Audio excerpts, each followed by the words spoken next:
Welcome to Podcast Awesome, where we chat about icons, design, tech, business, and nerdery with members of the Font Awesome team and occasionally the non-Font Awesome team member. Today's guest is an absolute powerhouse of creativity, and whether you know it or not, you've probably seen he and his brother's design work just out and about. If you're old enough to have remembered buying a CD. Remember those? Maybe you've seen their packaging. If you stand in the checkout line at Target, you've probably seen their design.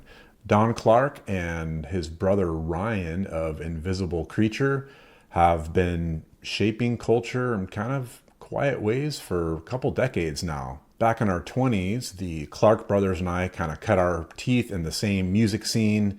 It's been awesome over the decades to see their design firm just take off and be so successful. From their punk rock roots to their love of vintage vinyl toys, Don brings kind of an analog heart to a digital world where design is just sort of disposable. Don and I talk about how niche subcultures have created an on-ramp for more commercial work, how collecting feeds his creativity, and why physical things still matter in a world of swiping and scrolling. So without further ado, here is Don Clark of Invisible Creature. Don Clark, thanks for coming on Podcast Awesome. I really appreciate it.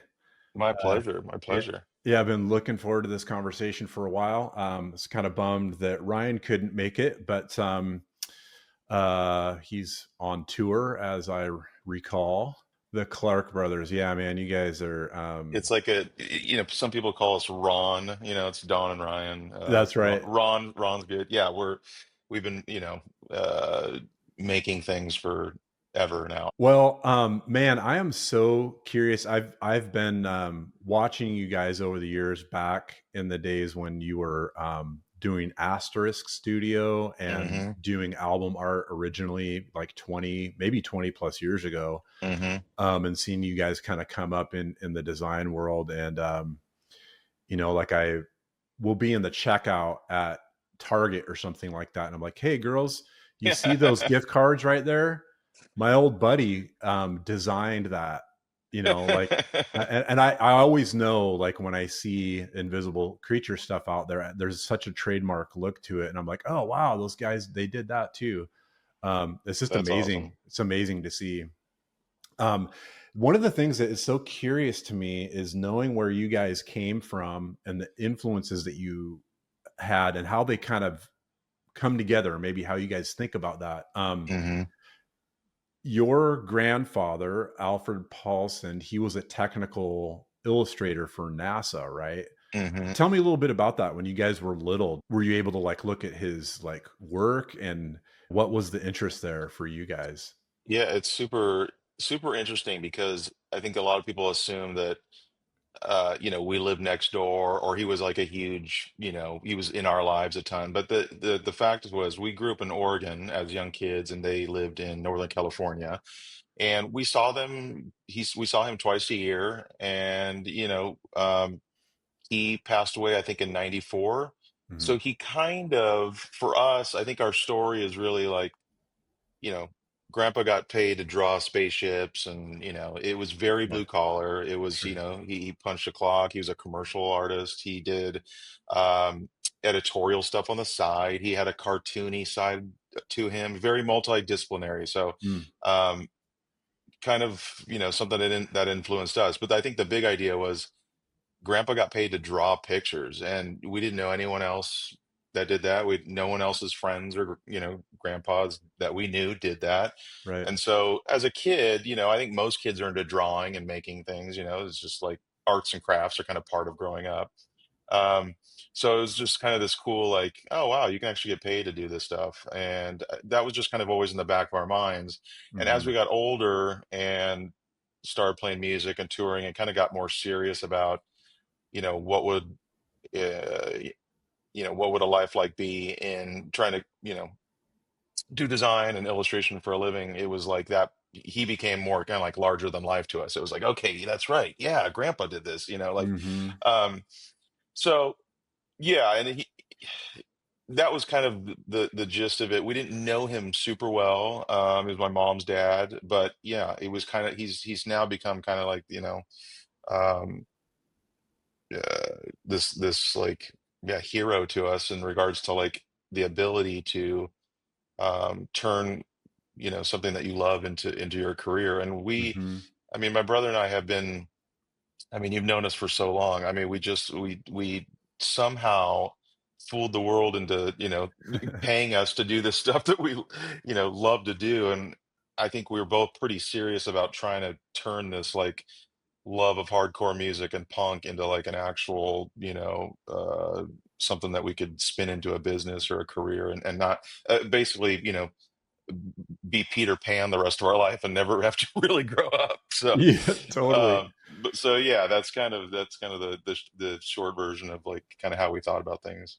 Yeah. And so kind of as you know, as I'm hearing it, recognizing that there's this figure in your life that kind of looms large, Hmm. and recognizing wow, you can really do this kind of work and make a life out of it. Uh, I just think it's so interesting, like technical drawings to like punk and hardcore and doing like Yeah, yeah. flyers and posters and album artwork. Do you see any kind of like through line with that at all? Was it mostly just, oh, we could make a career out of this? But I'm just curious about like sort of the disparate influences or whatever and how they Yeah. come together. I think it's subconscious, if anything, if Sure. in regards to being influenced by his style. I think that once we started our first company in 2000 and kind of like got more serious about it, we were newly married and all that stuff. And it's like, okay, we need to start putting food on the table and stuff like that. It was like going back to his archives and going, man, he was super prolific. And it's really interesting how Ryan and I work in different styles, and so did he. But back in Mm, the day when I was making, stickers and shirts for my band and stuff, I wasn't necessarily thinking about his style and things like sure. that. It was like always in the back of our mind of like, oh, again, like you can actually pull this off. I don't know how I'm going to pull it off, but it seems like, it's doable.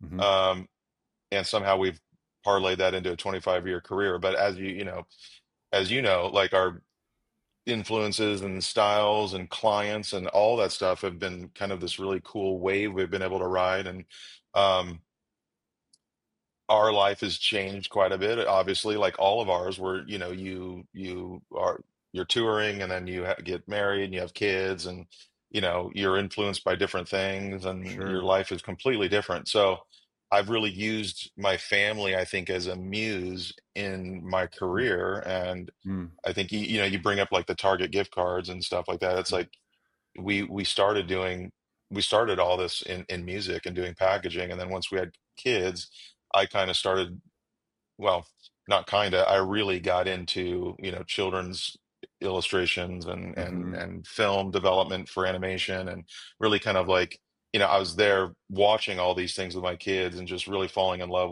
with that world. And again, going back to as a little kid watching Disney and stuff like that. And so, Sure. um, yeah, it's interesting how my design career kind of like walks right alongside like my kids and their ages and the things they were into. So it's Mhm. been really cool. I love that. I somewhere along the way, I heard somebody commenting on music culture stuff. I can't even remember where I read it, but it really stuck out to me. And the idea was that if you don't have kind of a normal life outside of what you do artistically, it's kind of hard to bring an influence or a roundedness to it. I 100%. and I think what the point this person was making is that if you're just a rock star and that's Yep. all you do, and maybe you don't have a family or you don't have much of anything else going on in your life, and that's just sort of your whole existence, it's kind of hard to bring different influences that get a maybe human element Yes, across. And dude. Yes. I Yeah. love what you're saying about that, that you're a family man. You, like you said, you're kind of riding the wave of opportunity as it comes, but you're finding interest and beauty in so many different aspects of your life, and you can channel that. And I've had Yeah, that yeah, same experience too as a dad yeah, where I'm yeah. like, I hadn't been paying attention, say, to Pixar movies for a long time. And then Right. you have kids and all they want to do is watch Finding Nemo. And it's like, Totally. holy Totally. And then cow, you, these are yeah, really well crafted movies, you know? yeah. Dude, I think we've talked about Jason Stinson. You know, he's the singer for the band Overcome that you and I used to play with. But he's a Mhm. good friend of mine, lives here. He said something perfect that encompasses it. He said, "God gave me just enough success in music not to ruin my life," Mm, that's a great and way to put it. and Yeah. I love it, man, because it is like, yeah, it's if you're all in on music and you're touring, you are going to forego a lot of stuff, and that's fine. But you have to understand what what the risk is. And I've Yeah. been able to tour and play amazing shows and tour in buses and all the stuff that I dreamed of, but Yeah. not to an extent where it destroyed my family and kind of like um, my ego. So Mhm. it I love that. I love the idea that you can do both. You just have to manage, the music thing in a way that like you're not going to kind of destroy your family or the family dynamic. So yeah, I feel super blessed in that way. And when he said that, it resonated, big time. Yeah. Yeah. I that totally clicks for me too. Yeah. Yeah. I'm curious about design in a world where everything is moving so fast and everything sort of seems disposable. Like as a podcaster and a writer, I kind of don't like the term content because Yeah. So yeah, totally, it dude. feels Yeah. so disposable, you know what I mean? Yeah. And even where, say, design and copy sort of comes together, you always hear people saying content. I mean, I use that term too, but Hmm. um, how do you guys think about design maybe that is enduring in light of this sort of disposable culture that we're in? Man. Yeah.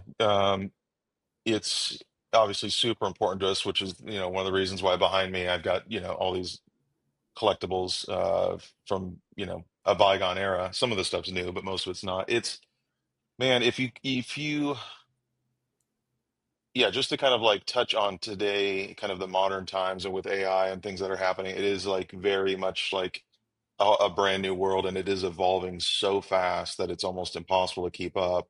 Hmm. Um, we have officially like jumped the shark in many ways. I feel like, some of this reminds me of 2000 when, print was dead and web was going to take over everything. And that Hmm. turned out to not be true.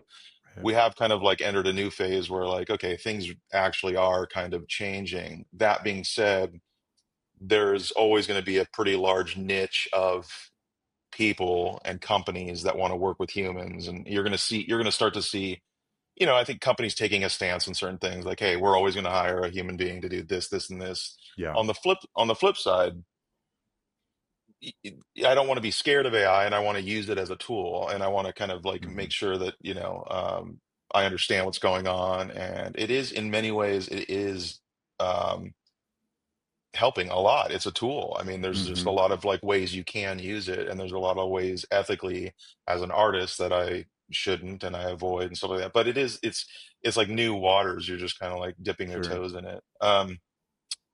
So in regards to just like creating objects and things that last, it's like you and I are from an era where we lived before the internet, and so we had toys and things around the house. You go to grandpa's house and he'd have this cool thing on his wall or in his Hmm. garage. And I've always been a collector of different things, and it's kind of like changed throughout the years. But there is something, I think when you kind of deconstruct collecting, especially objects, there is kind of like a uh, wanting to get back to kind of like a safer time, or something that was when things were a little bit more innocent, or you're a kid and you're playing with GI Joe in your room after you just went swimming or whatever. Yeah. There's like you go back to kind of that mentality.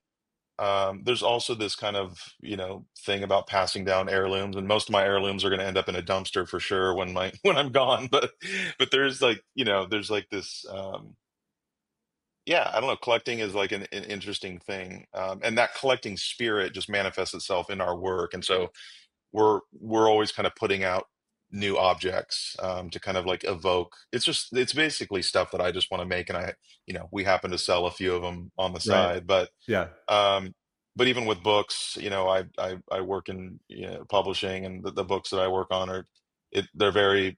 I know how people cherish books, just because I cherish them the same way, and so Hmm. I put a lot of love into, and a lot of effort and time into making sure that um, what goes on the page is what should be on the page, and what people are expecting, as you're sitting there with your kid and you're turning the next Hmm. page, and what they're looking forward to. And so yeah, it's so I just like it's ingrained in me, I guess. Also, I think just through punk rock and collecting and records and touring and Yeah. zines and stuff. That Hmm. was my son and I. We love heavy music, and so we talk about like how like t-shirts and artwork are literally like 50% of like why we love it so much. It's just Hmm. this. It goes hand in hand. It's like, okay, what's the merch look like for this band? There's actually Yeah. like an Instagram page dedicated to band merch, like on Yeah. tour. So they'll post like, you Yeah. know uh chat piles, merch area or whatever. Just like Yeah. it's just stuff like that. So yeah, dude, it's always been like a thing that's just been that I've been super into, and it just kind of comes out in our work. Yeah. When it comes to object design, so you're designing things on a that's meant to go on a screen. Mhm. There's different mediums, you guys even create your own toys, like you said, even just for your Mhm. own benefit and Mhm. interest or whatever. What makes a good object design, and how do you think about approaching different mediums? I don't know if that Yeah. makes sense, but Yeah, totally. Well, I love so many different kinds of things, whether it's like board games or just like action figures, or I love advertising mascots. I have a bunch of those. So, um, I don't I know, I'm not like an expert in any of it. It's basically like it's the whole like, does this spark joy thing? And then if it yeah. does, let's make it.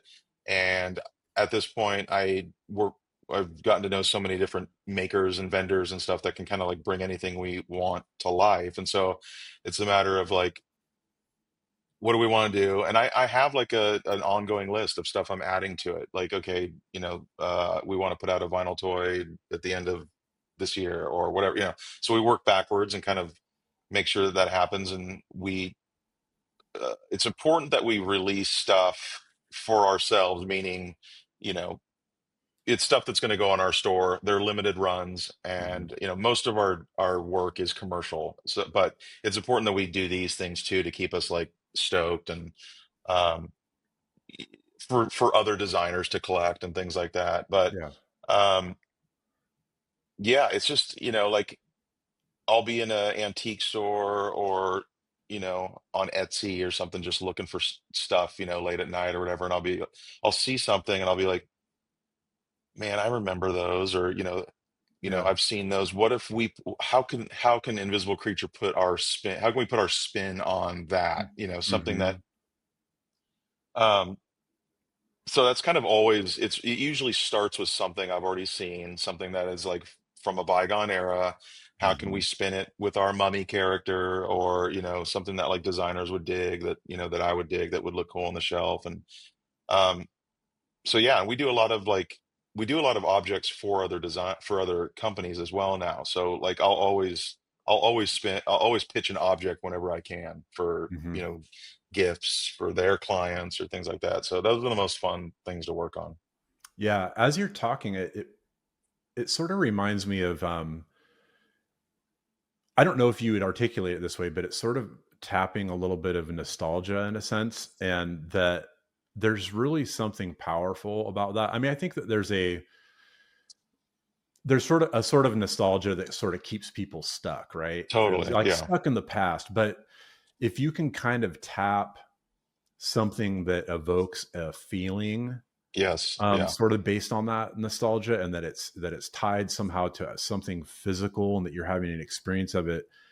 I've always felt that you guys, the things that you've created, even if it's on a screen, there's something that evokes all of that where it kind of gives you a feeling.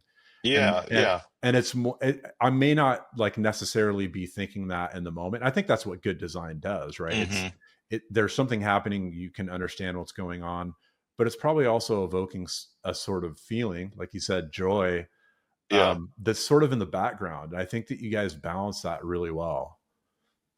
Yeah, thank you. I don't, they say like every designer's a storyteller. I mean, Mm. yeah, I guess I've never thought about it that way. I mean, when I'm working on books, obviously, but like Sure. with objects and things of that nature, it's like, well, just I want to see it come to life, and I think the story that it is telling is like exactly what you're saying. It's nostalgia. It's like what, something you remember as a kid, and you and I are fortunate enough to have those like objects in our life. But then the newer, you know, generation it'll be interesting, what they Mhm. find nostalgic. Mhm. It's a bit sad actually, just because of the screens and everything that everyone's on. But um, you know, nostalgia is a dirty word to a lot of people. I think obviously, like you said, like if you're stuck there and you can't, Mhm. get out, I guess like, when you see the guy with the uh the mullet and the Creed shirt or whatever, it's like, okay, the unironic mullet. I Sure. get, he's Yeah. stuck in an era, but like, um, there's I think it's like such a huge part of what like gets me excited about making things is that Mhm. word really is just, Yeah. we're all, you know, anytime we're working on something, the client is always going to reference something from like 20, 30, 40, 50 years ago. It's always Right. we're not talking like, yeah, it should look like, the iPad 13. We're not Uh-huh.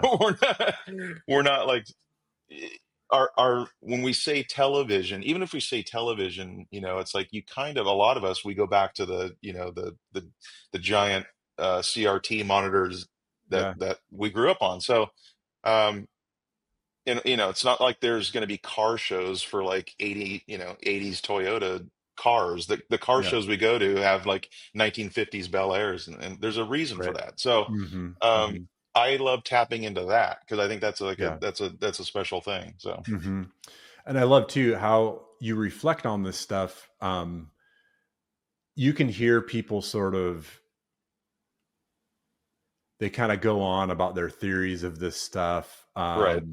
And guys like you and Ryan, you can reflect on it in a really meaningful, intelligent, thought provoking way, but it's kind of more in the background rather than we have a specific thing that we follow to produce a Right. product, and it's all thought out and it's sort of scientific. It kind of reminds me of if you go to Guitar Center and you talk to the guy that's head of the guitar department, you Yeah. never want to Yeah. go to that guy's show. No. You know what No, I mean? totally, It's like totally. it's like he knows all of the scales and Yes. he can talk music theory forever, but like his band is horrible.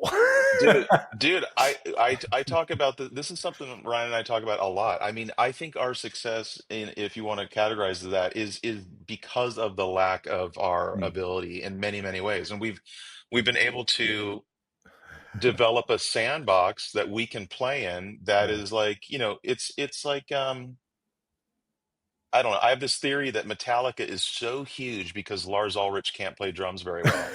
And my theory, and Yeah. I didn't come up with this, but it's the theory is that, he couldn't play the fast speed thrash metal blast beat stuff, so that he was always in the pocket because he couldn't play that stuff. And because he was in the pocket, Yeah. it became more accessible. And, he can't do the fills, he can't do this. But what ended up happening is Metallica sounded more like a radio style thrash band that people could Right.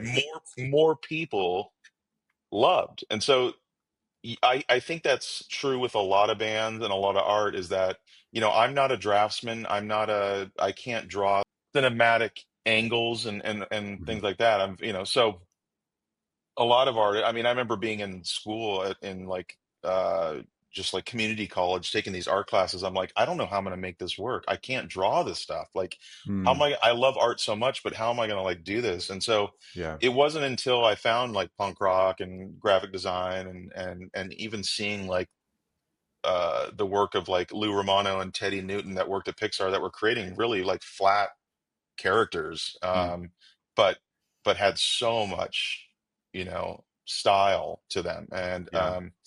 it was like, oh, I might be able to do that, you know. So Hmm. yeah, dude, I think that the lack of talent in many ways, because you nailed it with the Guitar Center guy. That's exactly right. It's like, and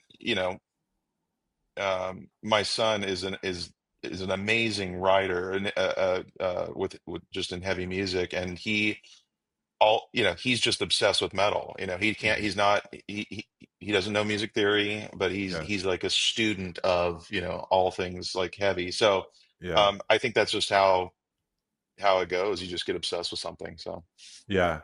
yeah. Oh gosh, there's like so many correlations with all this stuff. I think I feel like I could just go on and on. I think about like punk and hardcore culture. It's sort of that there's a feeling and an aesthetic and a vibe, and all these young kids, maybe you guys had a similar experience too, is that, when I grew up listening to radio rock or whatever, a lot of this music was sort of this virtuosity, Hmm. like, wow, I don't know if I could ever learn to play that well. Totally. And there were bands that weren't as much that way, but some of these subcultures are sort of like gave an on ramp to be a part of something and say, I think I could probably do that. Like, Yeah, you 100%. listen, and I'll hear people reflecting, maybe folks that aren't fans of heavy music or punk or whatever, and they don't, um, fair enough. They don't understand the aesthetic. They don't understand the Hmm. appeal, but it's its own language. You know what I mean? And Hmm. it's like, okay, this guy might not be able to play Beethoven, but it's its own aesthetic, Yeah. and they have it completely nailed. And in fact, maybe they wrote the whole aesthetic, Yeah. Yeah. and that sort of gave a lot of people permission to do something cool and to. 100%. Um, I just love that.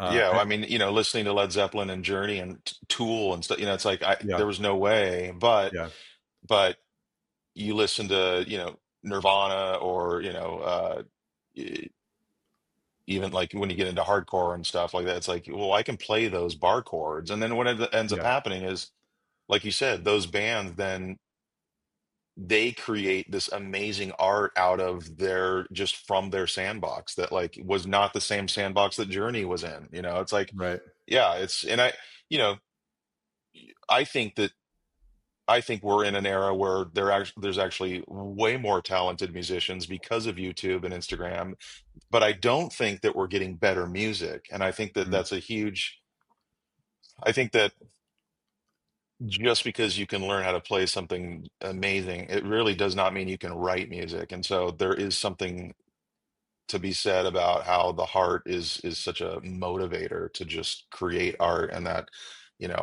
I can't read music, I can't read sheet music, but I know what sounds good just because I've consumed so much of it. yeah. Um so yeah, dude, that's the world you come from. Same with me, although you are a trained drummer, so that's different. I don't know if I would say that, but I have to put a few things in there, dude. Going back to the Metallica thing because it's Yeah, so yeah. funny. I was in the car, and my daughters put up with me. I'm like, okay, look, we're gonna listen to a dad song just for Yeah. a minute. Totally. Just Yeah. hang in there with me. Yeah. And I was listening to Metallica, "For Whom the Bell Tolls," Hmm. and like we're in the middle of a conversation. I'm like, "Hang on one sec," and I have to turn it up for the ridiculous fills where I'm like, "Broop, psh, broop, psh," and then I just laugh. I'm like, "That is the perfect fill." It's It so is. It is. ridiculous It and is. not good, but it just No. makes that part of the song. You know It what I is, mean? man. And I mean, talk about nostalgia. That is a huge part of Metallica too. I mean, it's Yeah, like it is and we didn't know any better really as kids. We're just like, this yeah, is awesome. This freaking shreds. And then you hear like Testament now, and you're like, wow, they were actually way better at music, but right. they didn't look like James. They didn't hold their guitar low. There was all Yeah, these things where I love talking music because like Yeah. even with Knocked Loose is like this hardcore band that's heavy as crap and they're huge. And the reason, I think the reason they are so huge is because they turn the dial just a tad bit, and the singer is a high pitched singer. And so Mm. usually with hardcore, it's obviously guttural and kind of deep voices, but this guy's voice is so high that they're huge, and they Mm. connected with another, a whole nother like lane of people. So I love it when a band just turns the dial a little bit and does something a little bit different and just becomes massive because they just did a little. And I think Metallica is a perfect example of that for sure. Oh yeah. Yeah. Yeah, that's a really interesting way to think about it. I'm wondering how, and of course all these, as we're talking about this stuff, at least in our experience, all these things sort of come together. You can't really Hmm. separate it. And I'm Right. wondering, as we're talking about music, and we have this experience of, we have an on ramp of examples of people creating music, to where it's like, oh, I think maybe I could do that, or I could at least get Hmm. in the ballpark of that. And it sort of gives you permission. Is there, when you look at music culture, an example, and there's such a visual aspect to it with the packaging and the album artwork and posters and t-shirts and stuff like that, there's an aesthetic to all of that. Was there a similar experience in terms of design? Like, do you think of that in the same way? Design from that world, did it feel like the Yeah. same sort of permission, I guess, is what I'm trying to get across. Yeah, I think so. And that it did start with album packaging, though. It started with like just obviously hardcore. There's a lot of like obviously, not great album packaging, but like it was like a lot of, what ends up happening is you kind of conflate an amazing record with like the cover, and then therefore the cover is amazing, and that's not Mhm. necessarily always true. I mean, Nirvana Nevermind happens to be, Pink Floyd Dark Side of the Moon, those are like, okay, they hit a home run out the gate, it's a classic album cover is awesome. But I think that's where, yeah, this is at the advent of desktop publishing, where like we had a Mac in the house, and so we had Photoshop and Illustrator, and so it was like, okay, I can see kind of how these guys are doing that. I also, a couple years later, found Stefan Sagmeister, and I mean, he was doing stuff with CDs that was just amazing. Mhm. Die cuts, crazy papers, using the jewel case as like a really important part of the experience, whether the jewel case Mhm. was red or blue. All kinds of. He worked with Rolling Stones. Who else did he work with? Lou Reed, Mhm. tons of different artists, and he has about like 3 books out. So in the early 2000s, he was definitely like an inspiration. And if you look at our stuff back then, it was like we were trying to do that for like Mhm. hardcore and punk, and really was like, we were nominated for 4 Grammys during that era, and we were like leaning heavy into like stuff that he was doing, and so Mhm. we just happened to be doing it for like heavier bands and stuff. Yeah. But yeah, I think it goes back to like just we have these tools. I don't have like a ton of talent or like what people would perceive as talent. And so like I can use these tools to my advantage, and I can, if you even if you look at my illustration style, so much of it is dictated by the tools that I had growing up, meaning Mhm. Photoshop and Illustrator. And, Mhm. like using like Illustrator is my sandbox. And so my style is going to come from Adobe Illustrator, and, using Bezier curves and the tools that they created.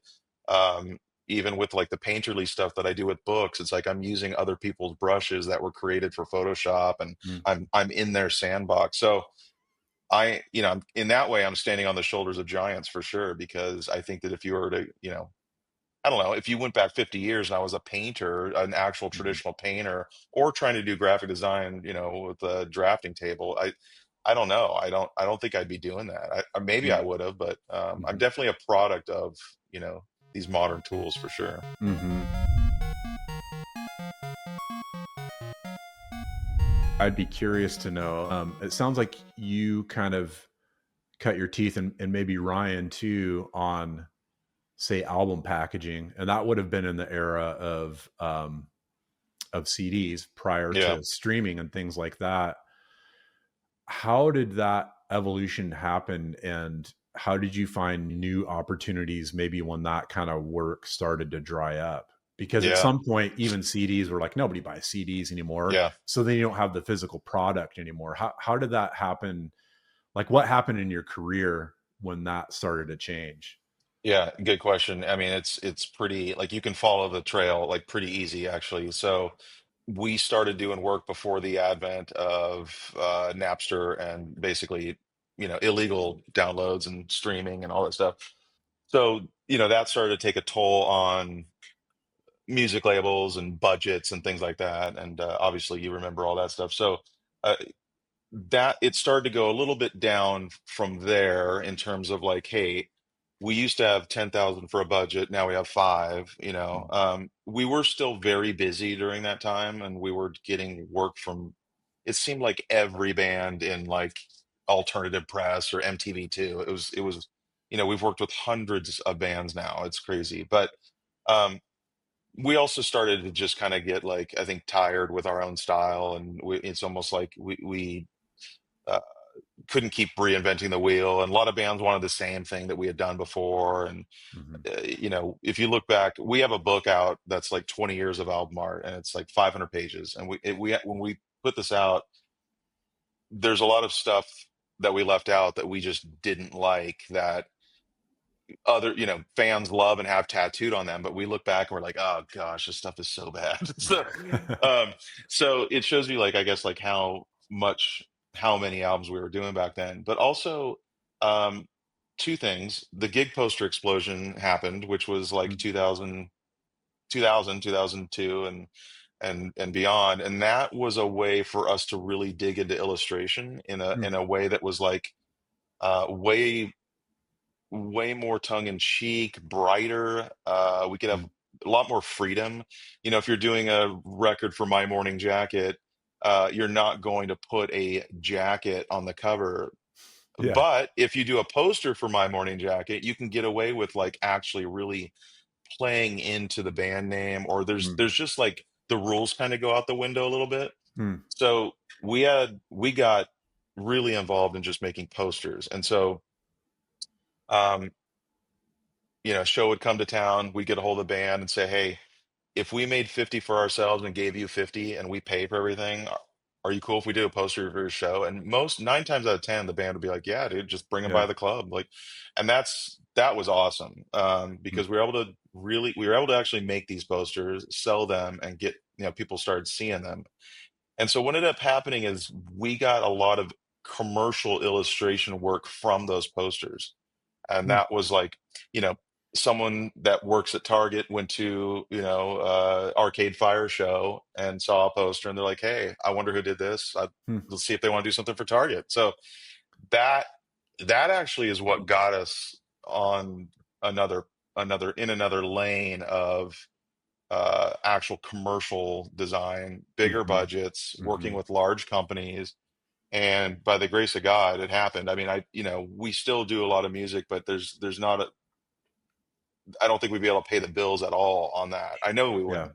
Yeah. Um, so yeah, the second part of that is I started having kids. My first daughter was born in 2004, and so that I think we touched on it earlier. It's like I was starting to get really into just children's books, literature, movies, film, Mhm. and just kind of like, who is working behind the scenes, creating these worlds for these movies. And the movies were great, but the art of books were my favorite thing. Like I went and saw The Incredibles. That was like, you know, loved the film, but then Yeah. bought the book, the art of the Incredibles book, and just that's when I was like, oh man, I like this is what I want to do. Like this is like, and then we just parlay that into commercial work, and yeah, just like is amazing, right?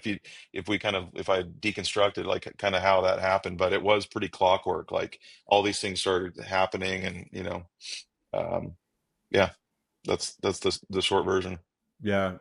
It makes me think of what you said earlier about kind of riding the wave based on what's happening. Yeah, for sure. Man, you guys have ridden that wave, yeah, Totally. and it's It's great to see, It also shows sort of like a professional side of, being flexible and where your career could take you, and when people get a little bit tight-fisted about what they do and maybe how they see themselves, what their identity is as, a Totally. designer or whatever, if you hold too tight to some of those things, you may not see the next opportunity. Yeah, and you end up creating like a real, you become cynical and you become, Mm, I see this happen a lot in the art world where someone will kind of make a style popular and then a bunch of other designers will come along that love your style and are doing stuff similar, and then I see those original artists become bitter and then kind of like mm, disappear. I've seen that time and time again. yeah. The What I try to do is all it's not easy and I'm not amazing at it, but try to live in a place of gratitude Mhm, where I'm basically kind of going, hey, I turned my childhood like dream into a career. I'm stoked to be here at 50 years old. I'm mm. just like s- excited to still be at the party, kind of. Yeah, yeah. Um, but I do think, I mean, you mentioned like riding the waves. It's like, the waves tend to get choppier as technology is changing and as I'm getting older, Sure. I'm like but I'm trying to still kind of navigate the waters and be like, okay, I'm definitely not going to hold a tight grip here, especially, when it comes to AI. Mhm. There's if I see this happening a lot right now with like artists my age that are just like, FI AI,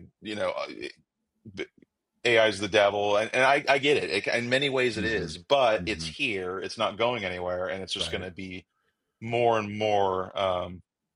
It's going to keep us on our toes more and more. It's like, we still need writers, but we're going to need maybe less of them, and they're going to need to be Mhm. better. And same with artists, like, Yep. um, and those artists and those writers are going to become gatekeepers of AI, and in some ways, there's a lot of people that still don't. You know, it's almost like if I turned in something tomorrow to a client, and if they can't tell that it's AI, they don't care. And so Mhm. there's a way I think that you can use it, um, and it's still I can't even. It's like hard to describe. But I feel like Yeah. I was talking with a friend the other day. It's like if if you can't tell it's AI, then you almost can like it's fine. Like Yeah. it's so weird. Um, Mhm. because if this is going off on a little bit of a tangent, but like, when I'm compositing for something and I'm pulling all these different things, I've got, Ryan and I have folders and folders of inspiration and stuff that we've pulled and scanned and stuff. And, essentially AI is kind of doing that for you in many ways. Like if Mhm. you're actually like, hey, I need an old, skull from National Geographic, at like, scanned in crappy. It's like you can actually Mhm. now it's just saving you from it was an hour, and now it's taking a few seconds. You can kind of make that. So Right. that's there's ways that it can be used I think in an ethical way. Mhm. But like I'm seeing album covers pop up that are fully AI, and I just roll my eyes too. So it's just like, Yeah. Right. we're in a weird spot. I'm curious about what it's like for you guys to basically do a family business. I would imagine that'd be a little bit of a, you got sibling creative partnership.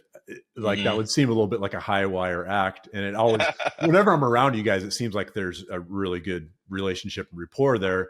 But how do you work out like conflict as far as like vision and the things that you're working on? And you can take a pass on this if you want. No, no, that's good. I think, like, honestly, the my answer's kind of always been the same. I think he says the same thing too, is that we're just so different that we Mm, understand. We've developed, we know our lanes kind of, and I mm, feel like there's always room for discussion on anything. Um, but I think we've developed, I'll ask him if he wants to do X, Y, or Z, and if he has time, and he'll be like, well, I'd love to, or I'm going to be on the road, or I'm making a record, or today he's shooting a video. So like, there's his thing is more band focused, and he does a lot of album packaging. In fact, we launched like a separate. kind of like company basically called Mind Reader that is devoted just to music, Mm, which is him and our friend Kevin. We launched that on our new site. So music's still a huge part of his life, design wise. Um, but yeah, we have similar styles in there's a few styles that are very similar to us, and then some, like he just crushes me at, and then like that he'll do, he's the guy to go to for that. And then mhm, if it's a certain, like the target work, the stuff that's like, more a lot of the bright and playful stuff, like that's kind of something that I lean into. So mhm, um but yeah, I think we know each other so well now, like in regards to how we like to work, that it's it's pretty seamless. And we the way that it's worked too is we don't like, it's not like I work on part of it and I send it to him and he works on something. We really do own our own kind of projects. And if something comes in that I'm like, oh, this is definitely a Ryan project, he'll just handle the whole thing, and then vice versa. mhm. But at this point, we work with like three or four different artists at Invisible Creature. I'm kind of, uh, I guess my title would be more like principal these days, but we Mhm. have kind of so much, a lot of retainer work and a lot of different corporate work that there's just no way we could do it all. So Mhm. yeah, it's kind of become like a little operation organically, basically, where we're kind of navigating different projects. Um, all the time. And so Mhm. it's we kind of know each other well enough now that well, forever, that it kind of just like organically turned into like, oh, you like to do this, you do this, vice Right. versa. So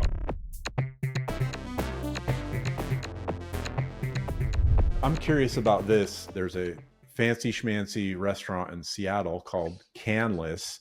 mhm. What was your involvement with that as so far as I'm like the design and yeah, so I've been art director for Canlis for 10 years, which is okay. crazy. Yeah. Um uh so anything that has to do with graphic design, illustration, events, objects.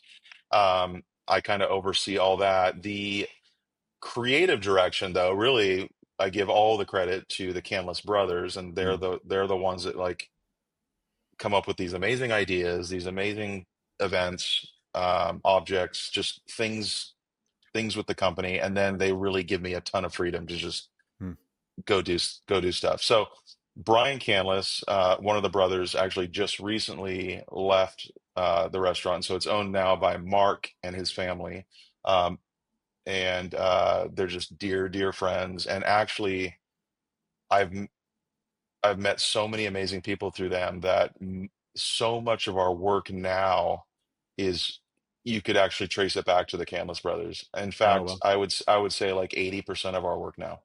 So Wow. That's um, amazing, man. it's crazy how it went from like punk rock to, illustration, to now we're working in like fine dining and Yeah. food and beverage. And That's so great. I work with, La Marzocco is a big client of ours, and they make amazing espresso machines in Italy. And so it's just been, again, riding the wave of like, okay, Yeah. like, this is what's happening. So yeah, Yeah. Canlis is awesome. Yeah, that's it's quite the experience. I've only been there once, it's definitely a It's a y- special place, and I wouldn't you be able to afford to eat there, so it's okay. I can yeah. only go there because of them. So Oh man, it's yeah. so nice. Yeah. It was a amazing experience, and it's so cool to think back now, like, oh, Don had something to do with the vibe of our whole experience, which is great. How does a physical space influence your design and how you approach it? Yeah, that's a fully, you know, subconscious thing where uh and I won't take credit for anything inside Canlis. That is all, Roland Terry and the brother, the original architect, and the Canlis brothers and the Canlis family. But, my office is, I designed it in a way that is like open and inspiring, and I've got stuff to look at. And, I'm definitely I'm not a expert in any of that stuff, but I do think there's something really crucial about, if you're working in a creative atmosphere. my idea of a nightmare is like working in your bedroom in the corner on a laptop, and the lights are off. Like, so that's the word. Like, some people can do it. I kind of need to be surrounded by like, you know, magic, um, Yeah. to just try, just to kind of like inspire me. Even in front of me, I've got collectibles all over on my desk and stuff. So I'm kind of the extreme when it comes to like, uh, creative spaces. I do love just very minimalistic, modern spaces as well. My wife and I love architecture, but uh, yeah, the Canlis. I mean, Canlis is one of those things where it's this amazing structure, this beautiful, designed restaurant, and then they just happen to have these amazing people that like own it and work there and have all these cool ideas. So it's like this major home run Hmm. where it's like we get to use the restaurant as like a muse and as an object and as a character. We've done like Lego Canlis, we've done wooden Canlises, we've done all these different versions of the restaurant, because it is so iconic, especially in the city. Yeah. Um, and even like Cinerama, was able to work on that big rebranding in 2014, and it was like this amazing heritage and logo that I got to work with, and this, essentially like these giant blank canvases, downtown Seattle that we were able to play with. So yeah, I've like working with kind of these heritage companies that have been around forever with the amazing legacies has been like so fun because I just kind of get to dig into the past, but also like what would it look like, if we kind of modernize things. And so Yeah. yeah, it's been cool. That is very cool. In our situation, like we design icons. So good design is going to communicate something. Hopefully it'll do it in an artistic, playful way. For wayfinding, as an example, you just Hmm. kind of know what comes next, but you don't have to like cognitively really think about it. And Hmm. it kind of struck me that the name invisible creature, I don't know if there's a connection here or not. You're saying invisible creature, I'm thinking about design in a sense being invisible. Where am I going with this? Hmm. Images they're often anonymous, but how does it feel to people like you and Ryan? There's probably like not a week goes by where there's not some invisible creature design in front of me. You know what Yeah, I that's mean? awesome. And what is that like to kind of be anonymous? Like, when is it appropriate for a designer to sort of have credit? And Hmm. I'm not quite sure what my question is there, but Yeah, no, that's actually you're no, it's awesome. We when we came up with the name, it was a few different reasons, but you are tapping into like the biggest one, which was mm, we felt like we were often like the invisible or the fifth member of the band, mm, because we were creating like the first thing that people see. If they're not hearing the band for the first time, this is the first thing they're seeing. And mhm. no one cares who did the art. They're just like, okay, it's Nirvana Nevermind or whatever. It's like this is this awesome cover. No one cares who did it except for people that are into that stuff. So Right. that was one reason. The other reason too is like we wanted a mascot. So we wanted like this creature. We loved Thrasher magazine and loved Al Peralta, all these old skateboarding, uh, companies, and how you could send in $1 and get these random skull stickers. It's like we wanted to have this creature that was like we could just riff off forever and have different takes on him, and whether it's on a shirt or a toy or whatever. And we didn't want to have like the words design studio or agency. We wanted to be Mhm. this kind of like ambiguous, weird, like what is invisible creature? Well, the Yeah. honest answer is it could be anything we want it to be. If I want to make a chair, it's going to come from, if I want to make a movie, it's like, so Yeah. we didn't want to limit ourselves. It's also a little biblical, the image of the firstborn, the invisible creature. That's like an actual, it's in scripture. And so there's all this like stuff that was like, oh dude, and it wasn't taken. That's the biggest thing. I Mhm. was like, this name isn't taken. Yeah. um so yeah, you hit it on the head though. It is like perfect example actually is I was in Newark, New Jersey watching this 7-story concrete mural that I designed get Mm, installed at the airport. And it's this major multi-million-dollar thing that's going in. mm, And there's all these guys out there, um, you know, in Jersey, putting up the, all these trades guys. And I'm just out there like hamming it up with them. We're just talking or whatever. And I was out there for like 4 days and we were filming. And, this has never been done before. There isn't like a a bas relief created with a CNC machine that's ever been made this large. And so we kind mm. of like broke some records with this thing. Anyways, I'm like on cloud nine, Yeah. and the dude is one dude comes up, he's like, "So what are you out here for?" And I was like, "Oh, I'm I designed this the mural that you guys are installing." And he like looks at it and he's like, "Huh, I didn't even notice any art. No one's gonna look at this, man. They're not gonna even notice this." and I would, and it was so he was so right because Mm, like most people are not going to care, and it's like when it like it goes right into our name. It's like mhm. someone paid us to do this. Someone put a ton of money into this because they wanted to see art on these walls, and this guy's like, no one's going to look at this. It was like you know it's perfect. Um, Oh, that's funny. so yeah, dude, it plays right into that. Well, my first question is, how does it feel? How did it feel for somebody to say that? Did it feel like, "Ooh, ouch"? I laughed. No, I just laughed. It takes more to like get me, bummed, but like Yeah, to me, it's funny, and it's also just like a reflection of kind of like Joe Public, of course they're not gonna like, yeah. so But it's also true that when you're in a really sterile environment, I think most people, I would think, are gonna take notice of that, like, "Ugh, what a drab, boring environment." But when you're in an environment where there's architecture that's interesting and there's a flow to it, there's something visually interesting. hmm. Um, they may not say, "Wow, look at that amazing installment right there," but they're going to have an experience. Yeah, That's they'll what's so know. great. Yes. Yeah, That's yeah. what's so great about good design is that it's Yeah, like it's almost like helping to create an experience and an aesthetic in the space that you're in. totally. And I love that in between area that you just described, which is I can't necessarily articulate how I feel about something, but it makes me feel a certain way, and that's that's the beauty of design. I mean, Yeah. it's used in film all the time, where it's like, we spend all this time on making this one shot look seamless, or whether it's CGI, and like we want to make sure that it doesn't take you out of the film and you don't go, your brain's not subconsciously telling you that this is CGI. It's like that that's great design because it did its job and it's in the background. And Hmm. I think that's the beauty of design is that it's objective in that way, whereas art is subjective. And so I guess I like living in that kind of the objective sandbox, I guess, and going, Yeah. okay,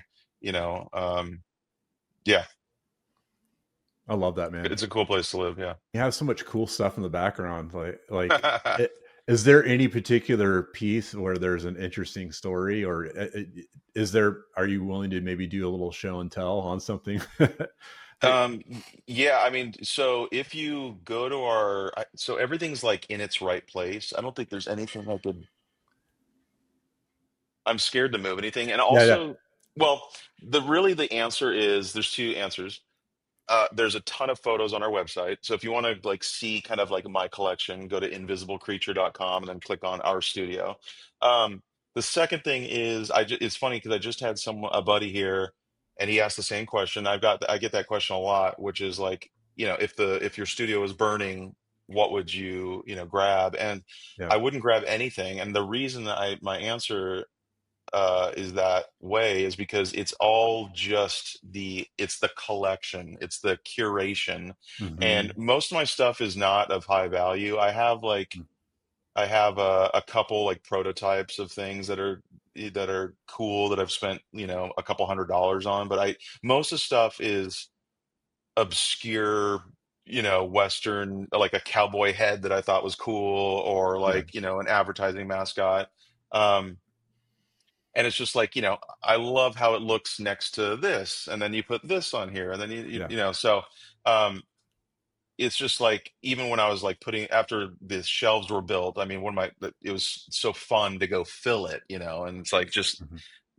it's like when you're a kid, like setting up the little, the little uh, GI Joe guys or whatever.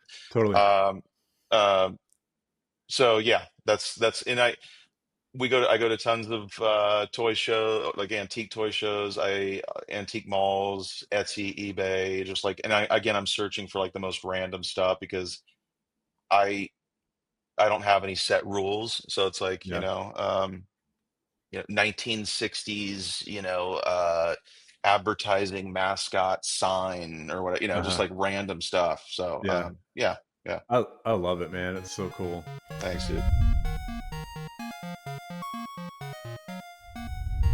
So at Fawn Awesome, actually, of course, we create these tiny little symbols that, like we were talking about. It's a tiny little thing, tiny little canvas, hopefully is conveying a lot of meaning in just a Hmm. few pixels. Your work is on a more expansive canvas, Hmm. but you're distilling really big ideas into tight visuals too. How do you approach that shorthand? We approach almost every project differently because well, most of them have a different audience, or they have a different, you know, there's a different job that they do, or so, and I think that like one of the one of the ways in which we're successful at going about these is like Ryan and I just consume so much art, and we have Hmm. kids, and we live in that world where, we kind of like have our hands in a lot of different things. So I guess, like, to answer your question, it's like my first thing is like, okay, who's going to see this? What's this for?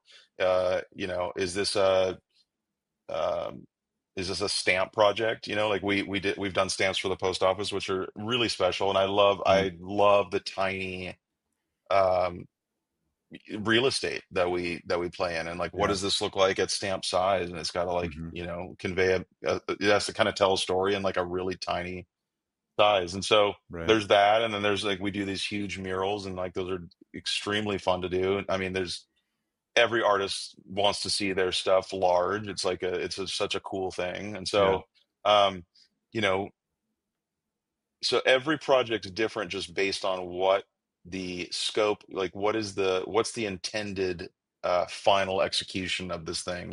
Hmm. I illustrated a children's Bible, and obviously that's like, okay, what would I want to see as like a modern children's Bible, and what is the stuff that I gravitate towards stylistically, and what's out there in the marketplace. Like, that's also another thing, is like, what's like, I guess, the competition, what are they doing. Hmm. If you go to a bookstore and you kind of go to that section, what are those books like look like? So kind of like do that in every facet of design, and kind of try to do a decent amount of research on kind of like the world that we're entering, if we don't know too much about it. But Hmm. yeah, it all kind of just they're all different. We do kind of like pitch the same, though. Like, most times we'll pitch sketches, just like a rough sketch, and we'll do two, maybe three of each thing, for each client, and kind of just go from there. Hmm. That's also just like, after 25 years, we're able to kind of like streamline the process of like, okay, here's our best effort, and we're gonna show you, we're going to put everything we got into this like one idea, and then Yeah. also here's another one we kind of like. you know Hmm. but there's, if you present option paralysis to the client, it becomes a problem for both of us. Yeah. There's the idea that they can just riff off forever and go, what if we mix 1, 2, 5, and so, and then inevitably they always pick the one we like the least. So we try to we try to keep it to like stuff we just love, and that we've kind of Right. like, we really believe in. So Yeah. That's great. Man, Don, I really appreciate you taking the time. It's really fun to get caught up and yeah, just to hear you riff on this stuff. I love that I can be out and about and I see invisible creature designed stuff almost that's anywhere I awesome. go. It's That's amazing. awesome. That's awesome, dude. That like means so much. So yeah, it was a blast talking to you and catching up, man. It's been too long. Yeah, likewise. Thanks, Don. Man, what a cool conversation. I just want to thank Don for taking some time out of his busy schedule to chat with us here at Podcast Awesome. I'm really inspired by the invisible creature story and reminded that if you're willing to ride the wave of what comes your way, your career can really take you in some pretty unexpected and exciting places. As always, Podcast Awesome is produced and edited by this guy right here, Matt Johnson.